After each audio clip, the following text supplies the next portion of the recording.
Ataların iş görəndə dillərinin dəyişmesi. var ya çöre yanına koymaya. Ne hata başa düşmedim.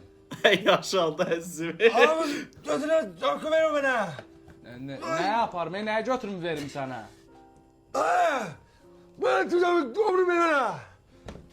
Hatta sen başa düşmürəm. Bunun ağarım. Nəyi verim sənə? Başa düşmürəm mən səni. Senin için olsun.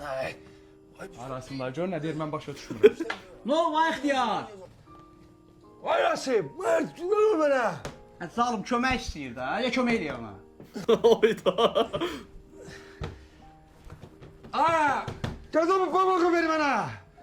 Arasında nə deyir? Cüccəsiz ver mənə. Vay gözümü pamukı ver Cüccəsiz ver Başa düşmürəm mən Qarağa sizi. Mən uçur. sizi başa düşmürəm. Cüccəsiz sənə. Boştu ya. Araba var ya çöre. Nəysə da. Bir dənə yorum var yazıb real həyatda. Yox, mənim atamdan götürülüb.